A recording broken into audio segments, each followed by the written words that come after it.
जो इंजन आए थे उनका मुंह जो था वो इतना बड़ा था कि रेलवे स्टेशन से गुजर ही नहीं सकते थे। इनके इंजीनियर्स गए थे चाइना में और उस कंपनी को इन्होंने ठेका दिया था जिसने कभी जिंदगी में बनाए नहीं थे इन रेलवे इंजन, और पहला तजर्बा पाकिस्तान पे किया गया था जब वो आए हमारे ट्रैक।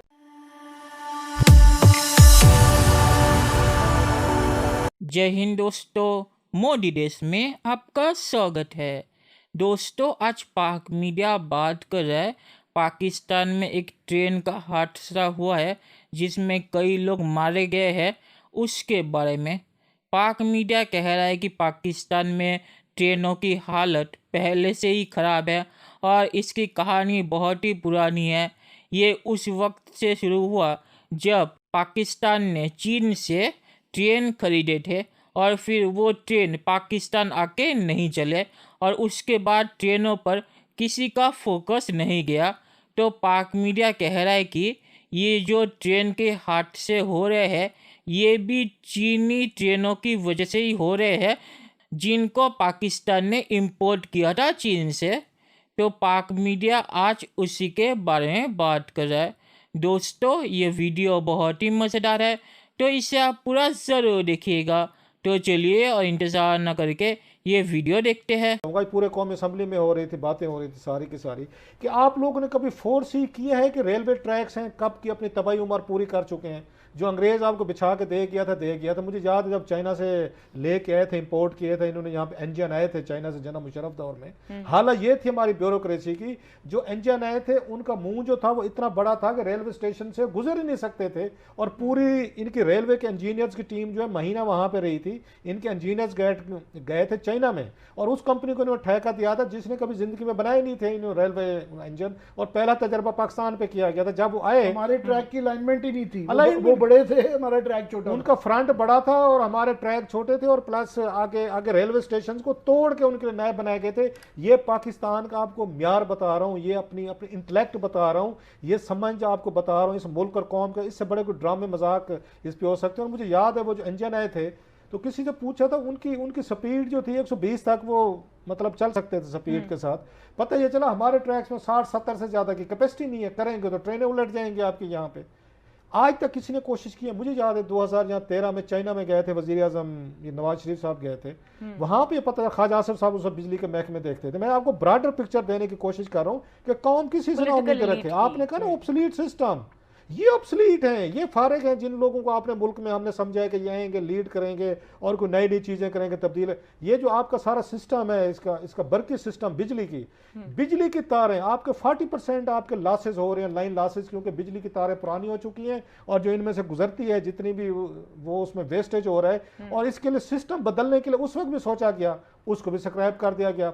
रेलवे का सोचा गया जनाब इसका कुछ करना है। रेलवे के साथ क्या तशद्दुद किया गया, जरा देख तशद्दुद इन्होंने बनाया था जब जरदारी साहब की बारी लगी, जो आज बिलावल साहब कह रहे थे कि हाथों पे करें, इन्होंने गुलाम अहमद बिलोर साहब को बनाया रेलवे का मिनिस्टर। अब बिलोर साहब को क्या दिलचस्पी हो सकती थी, मुझे बताएं कि मैंने इस पूरे मुल्क में रेलवे सिस्टम को मैंने ठीक करके देना है। उसके बाद बारी लागी साद रफीक साहब की। साद रफीक साहब पे कुछ भी तनकीद करें, हम भी करते हैं, दीगर भी करते हैं, साद रफीक ने कुछ आके कुछ उसका सिस्टम जो है ना कुछ ठीक करने की उन्होंने कोशिश की थी। ट्रेनें टाइम पे कुछ आना शुरू हो गई थी, कुछ सफाई शुरू हो गई थी, कोई लोगों को वहाँ डाइनिंग, कोई इंसान के कोई बच्चों वाली कुछ चीज़ें आपको नजर आना शुरू हो गई थी। वो जो अपने डेड वुड उनको दिया था उनकी शक्ल में, जरदारी साहब ने कंपनी दे के गए थे, उन्होंने उसको कुछ चलाने की कोशिश की, लेकिन उनके दौर में भी ये काम होने की कोशिश नहीं की गई जनाब ट्रैक्स वगैरह जो है सिस्टम जो है इसको ठीक करेंगे। तो हम पैसे नहीं है, बाकी मेट्रो के लिए पैसे हैं। साद रफीक रोते रोते चले गए कि भाई साहब फलां फलां चीजों के पैसे नहीं दिए। अब हियर कम्स मिस्टर खान जी, उनकी जरा आप प्रायोरिटी देंगे, किसको वजीर बनाया? शेख रशीद साहब को। तरक्की हुई, फिर उनकी तरक्की हुई जनाब, तरक्की तो इंटीरियर मिनिस्टर लग गए। कोई एक मुझे बता दें कोई काम की गुफ्तगू उसने पिंडी बॉय ने की हो।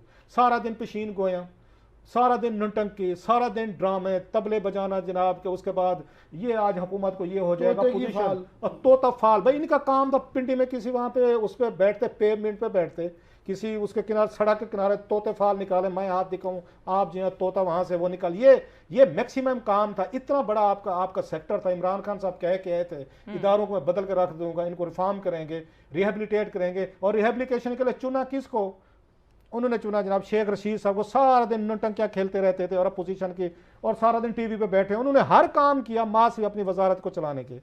चले वो भी गए, इनकी प्रायोरिटीज बता रहा हूँ, जो रो रहे थे और बड़े दुख का इजहार कर रहे थे जनाब। अब ये उसका तशरीफ ना मिस्टर फ्राडिये, उसको वो कभी वो कन्फ्रंट नहीं करें, कहे ना हमें ये कन्फ्रंट करें कि उनको मिस्टर फ्राडिया मैं क्यों कहता हूँ। इमरान खान साहब ने उनको उठा के उनको न तरक्की भी दी, वहां से पहले पार्लियामेंट चलवा रहे थे उनसे वो फ्राडिया से। उसके बाद उन्होंने कहा नहीं ये छोटा फ्रॉड होगा, इनको हम उधर लेके जाते हैं, वहां पे उसमें उस रेलवे में लेके जाते हैं। इनको ज्यादा दिलचस्पी लाहौर वहां रेल पाम में ज्यादा है, इनको ट्रैक्स बनाने में, कोई यहाँ पे चीज़ें ठीक करने में, उनकी गुफ्तगू करने में।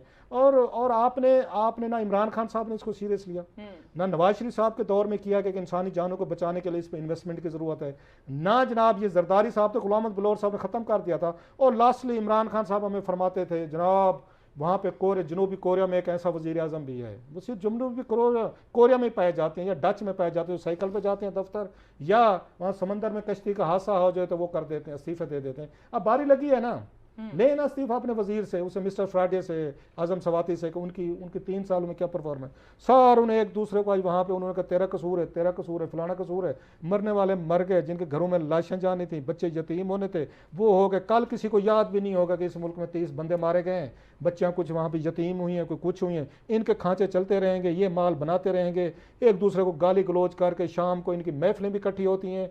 फवाद चौधरी साहब के भी वही दोस्त हैं, उनके भी सारे हैं, किसी में कोई फ़र्क नहीं है। अफसोस खान साहब के एक उस पे है, एक कौम को लगा था कि ऐसा एक वज़ीर आज़म आएगा जो कहता है वो करेगा। पता चला जब करने का वक्त आया ना तो वो भी। चलिए दोस्तों, इस वीडियो पे बात करते हैं।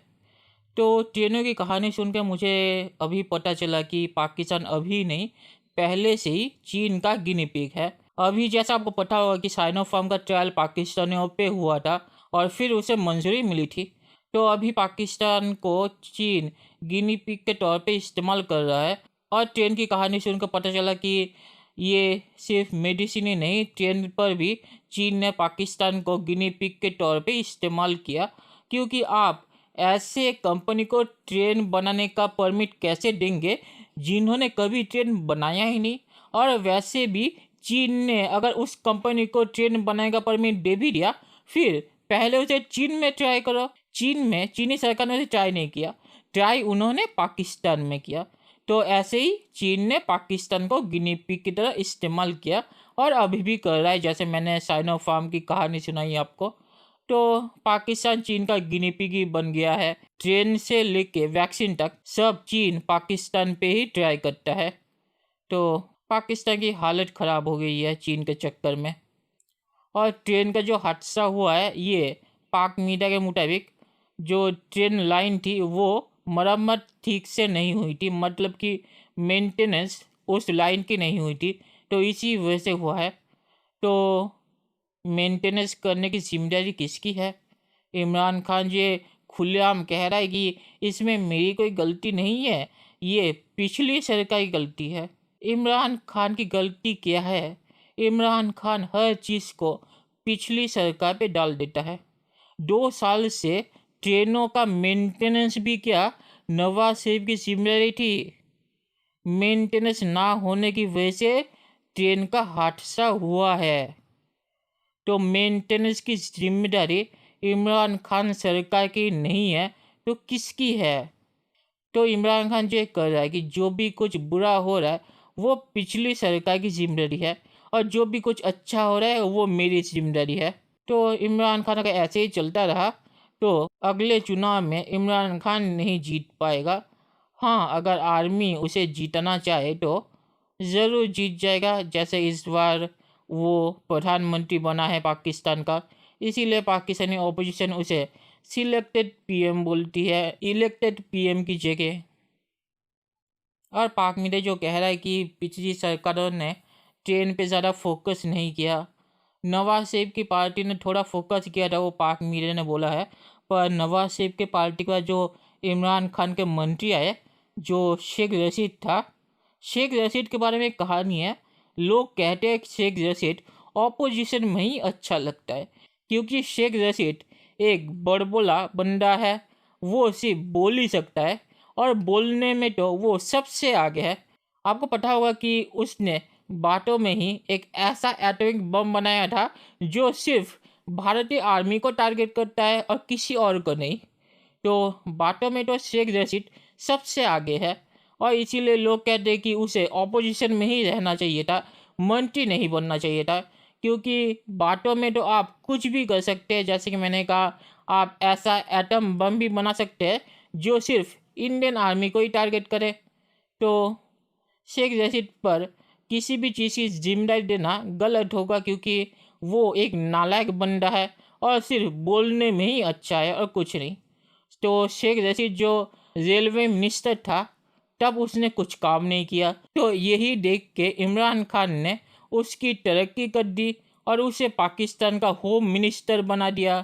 तो इमरान खान ऐसे ही बंदों को तरक्की देता है जो कुछ नहीं करते। तो ट्रेनों की हालत यही होनी थी।